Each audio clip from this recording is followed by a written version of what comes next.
Let's go next to our caller from the 650 area code. Who's calling today from 650? Yes, hello, is that me? Yes, it is. Yes, this is Will. I'm calling from Washington, D.C.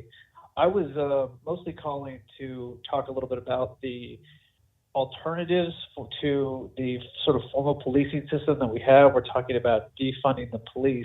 Right. And in doing so, do you believe that that would maybe create a lot more informal conflict resolution that would occur like naturally in communities and sort of rely on that? Because I know that in more developing countries, they sort of run into this problem where, crimes are committed constantly, but people don't have very many criminal histories officially because the police just aren't involved in a lot of criminal aspects and things like that, Right. and how that works. And in terms of doing so, that gives like a lot of employers and a lot of the rest of the economy a lot of confidence in who they can hire and who they can trust and things like that. And it tends to be a big aspect of social fabric. And I just wanted to see if you could speak about that. Yeah, informal conflict resolution can be good or bad depending on the context, right? You do have places where things like burglaries or physical crimes are dealt with by families or groups or mob-like entities,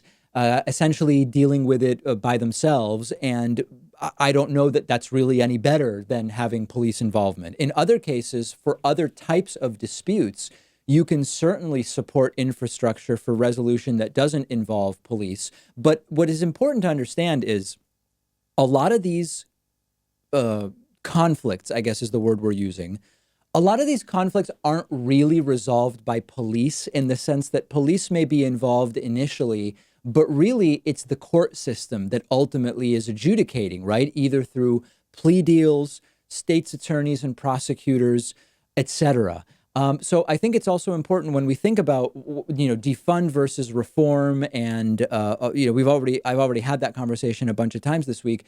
We also want to not pretend that the police are more involved in the resolution of a lot of these things now, because really the police, in a burglary, police are showing up and they're eventually it's assigned to a detective and an investigation is done. But eventually, really, the resolution and the disposition is determined by the court system. And that's a different system. It's part of a broader law enforcement apparatus in a sense, but it's a different system. So I think it's important. We don't want to overstate or understate where police are and are not involved, if that makes sense.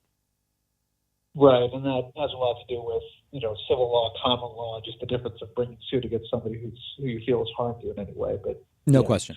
Okay. All right. Thank you. All right. Appreciate the call. Thank you so much. Let's go next to our caller from the 908 area code. Who's calling today from 908? Hi, is this me? Yes, it is. Who's this?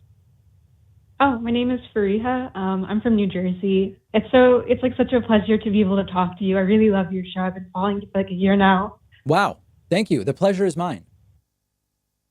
Yeah. I guess like I had a very general, broad question for you. Sure. And I wanted to know I just want to know what were the biggest inspiration for like your progressive outlook, like regarding social and economic policies. I have no idea how to quantify that. I mean, my views today are built on essentially 20 years of following politics and reading economics, history, philosophy.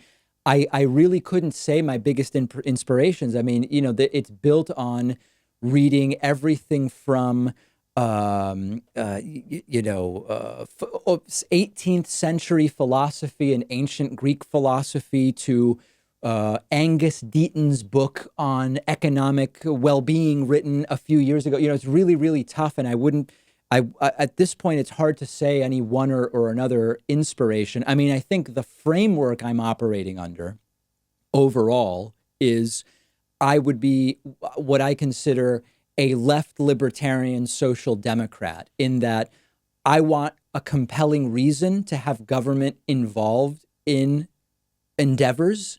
And there are compelling reasons to have government involved in healthcare and education, not so much in manufacturing airplanes, but the regulatory responsibility of government is huge there. I want people to have as much freedom for self-determination as possible. And government should be very involved in setting those conditions, but not going beyond that in terms of determining what jobs people should have or the like. I mean, it's an interesting question because it goes to my general framework. And at this point, I've been following all this stuff for so long, Fariha, that it's like I couldn't name like 3 people that have mostly inspired me, if that makes sense. Okay, yeah. I was just wondering because I actually majored in economics and marketing in my undergraduate studies, and I always feel like this kind of lone like progressive voice or like having this like progressive outlook, I guess amongst my peers, and so it's like I guess I'm more interested in learning more about like economic policy, whether it be progressive or more conservative, to like I guess get a better feel for to get a better feel for my understanding of how I actually want the government to function. And Yeah, serve I the mean, I think the people. problem with a lot of economics departments in the US is that they teach a really narrow range of stuff. I mean, I've said before, I have no problem with neoclassical economics being taught, and it's important to understand that framework. But when I went to undergraduate, University of Massachusetts, I'd socialist Richard Wolff was one of my professors, and I learned Marxian economics and game theory, and I got into behavioral economics personally after I graduated. And it's most economics programs are teaching far too narrow a scope of material, and it sounds like that's sort of what you're realizing. Yeah, it's like a huge issue. Like I took environmental economics as like an upper level economics elective. I actually went to Rutgers University, Hmm. and I noticed that a lot of the framework was dealing with neoclassical theory, and how I was just wondering how a little bit limited it is, and dealing with negative externalities arising from like things like pollution or like companies not being responsible for like waste management or things like of that nature.